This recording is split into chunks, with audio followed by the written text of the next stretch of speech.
leave no doubt, allow no distractions. A little tweak on the season-long mantra from Ryan Day. These are snap judgments. That's Jeremy Birmingham. I am Austin Ward.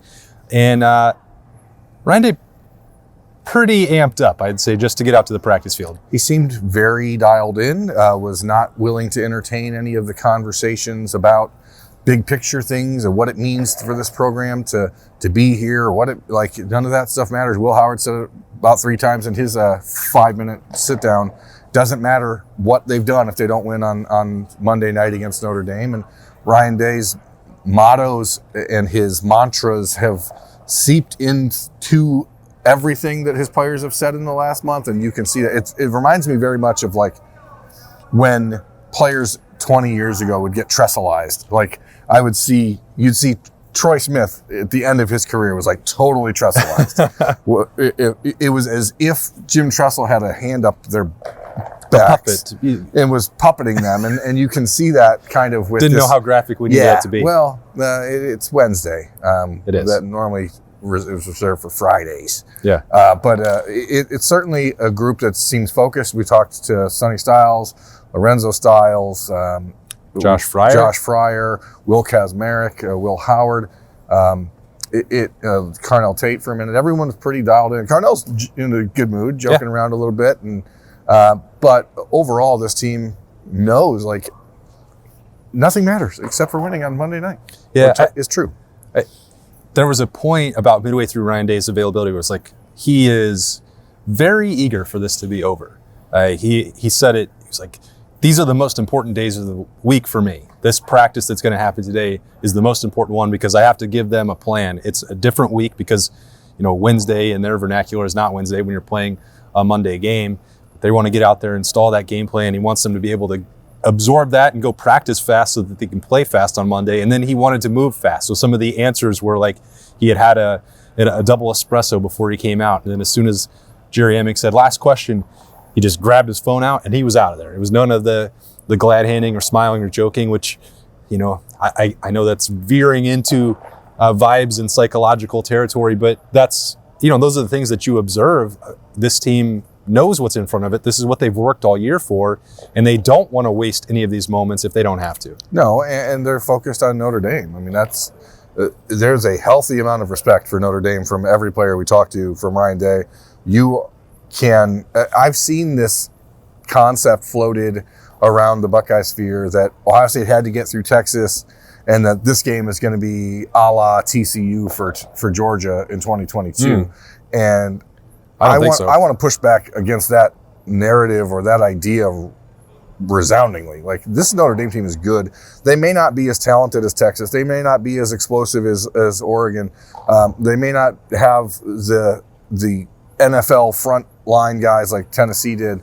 But this is a really good team. They're really well coached. And Ohio State, Ryan Day said it over and over, and it was what I talked about in the pregame keys last week, which was you have to play clean. You can't come out and just play sloppy football. Ohio State did that against Texas and was able to get out of there with a win, but you're not going to be in that same position against Notre Dame because they're not going to shoot themselves in the foot the way that Texas did. That's just not what they do.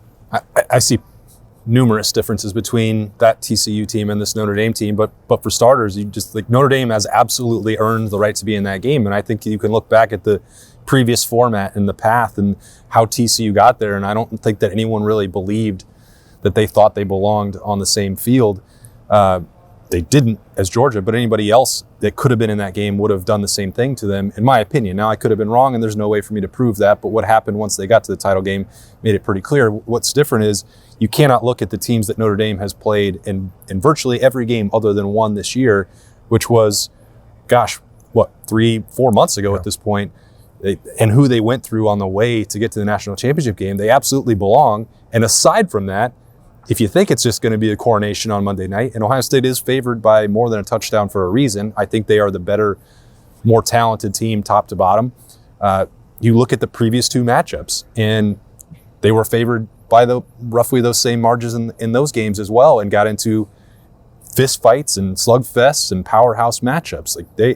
All of this should be a very good game, in my opinion. Yeah, these are two teams that have a lot of very similar characteristics, a lot of similar traits. They don't quit. Notre Dame is not a team that even if they fall down 10-0 or 14-0 early, they are not a team that's going to fold the way Tennessee did. They're not going to be shell-shocked the way Oregon was because no one had done that to them all year. Like, this is a team that has been through some trouble, been through some tribulations. They gave up 600 yards and 40-some points to USC and still found a way to score 49. So against a pretty good USC defense. They are not a team that you look at and go, oh, they're going to beat you with that guy. Like, they just do a lot of very good things across the board, and they're very well coached. And you know that the last two, I asked Ryan Day, like, what do the last 2 years matter in this type of game? And I think they matter more to Notre Dame because it gives you that little extra juice.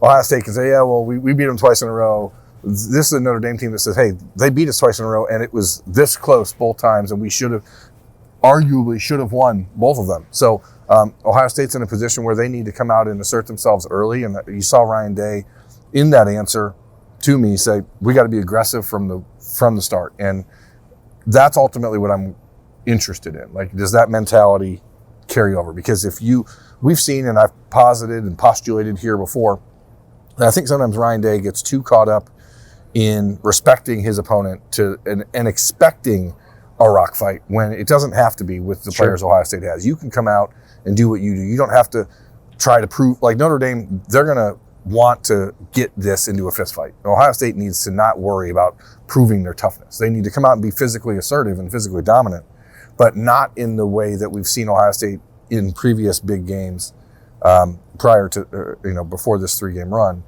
where they felt like they were trying to do something that was outside of who they are. And that's where you wonder if Notre Dame will try and goad them into that.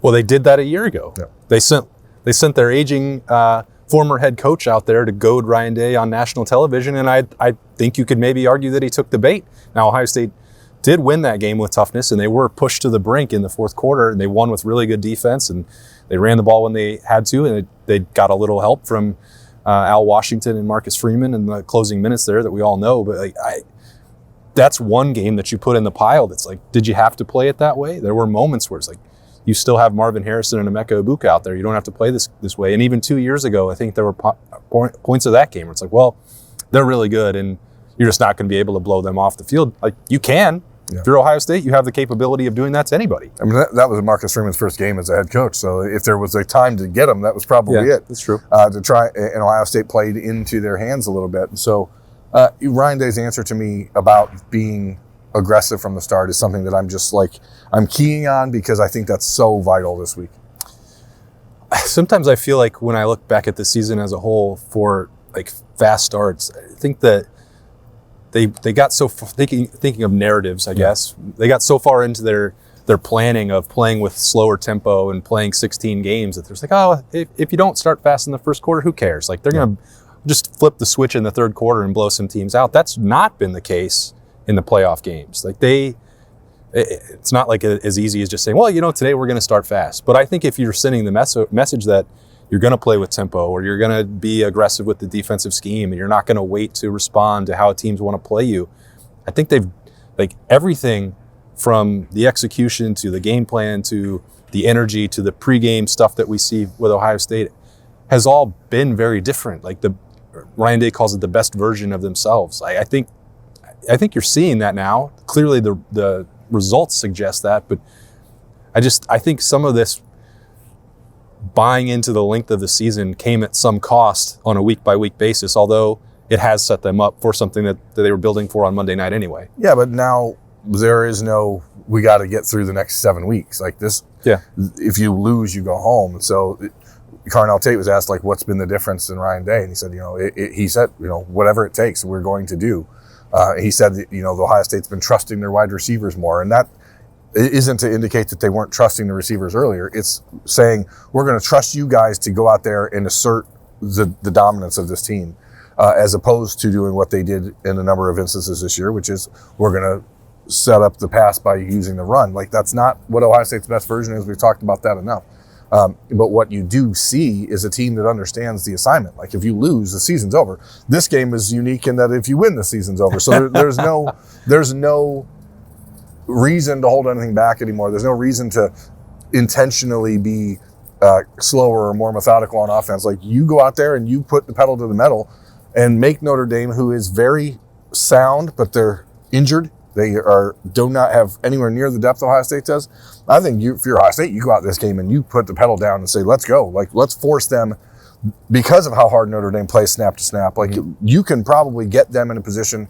And again, we saw USC do it when they had almost 600 yards. Louisville had 500 and some yards against them.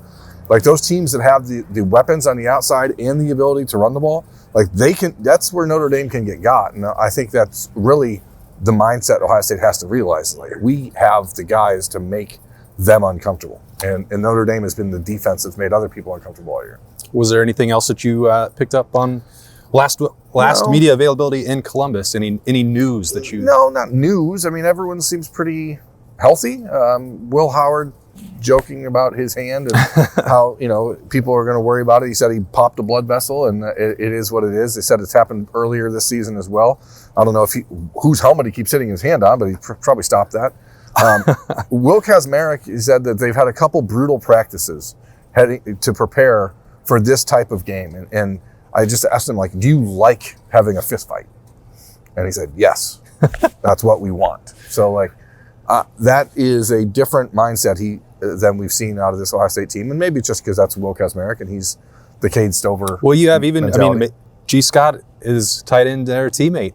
It says the same thing. Yeah. And that's not someone that you expect to say, hey, I want to go out there and throw punches and get into a street fight, was his word for it a couple weeks ago. And I think that's what Notre Dame is going to try to do. Like, they are going to try to bring that out of you. So Ohio State, I think, bringing that energy into it, at least from the upfront perspective, is incredibly valuable. So, like, as far as news, nobody's making news this week. Like, unless you're Malik Zaire, like, no one's making news. No one's saying anything that's going to be viewed in an inflammatory way. It's going to be deference, respect. And then if Ohio State's doing what they need to do in the fourth quarter, Jermaine Matthews will find a camera somewhere and make sure people know what he actually thinks. Also, if you're listening to Malik Zaire, why are you doing that? That's a great question. I don't know why anyone in Columbus would be doing that, or in South Bend. You got to get motivated. And in this game... Well, that's the thing. He's actually feeding. Didn't he do this the last 2 years? He has not learned his lesson? Well, because they've been so close the last 2 years. And eventually, you have to break through. It's been 88 years since Notre Dame beat Ohio State. So I figure... Right there on the brink. At this point, it's, the odds are in their favor. Except for, like, the Vegas odds. Yeah, they're definitely not. No, but, like, the odds, the universe odds. Well, that, I'm not sure that's how that works. Isn't it? I don't know. I don't know anything about that metaphysical stuff. But I do know that this team seems eager to get us out of here and not want any distraction. Yeah, they don't. And I can understand why. But they will be in Columbus for 3 more practices. Later Wednesday, Thursday, Friday practice, and then on the way to Atlanta. And the heat is not working inside of the indoor here for some reason. So it's cold, and they're going to be cold when they're practicing. Yeah, not really sure why, but I bet they'll get it heated up. There'll still be a healthy lather of sweat going as the Buckeyes get rolling, because this is a very important practice to Ryan Day, and I'm guessing that's true for the rest of the Ohio State roster as well. That's coming a little bit later today to wrap up a Wednesday in the Woody. It's Jeremy Birmingham. I'm Austin Ward. These have been Snap Judgments. We'll talk to you tomorrow.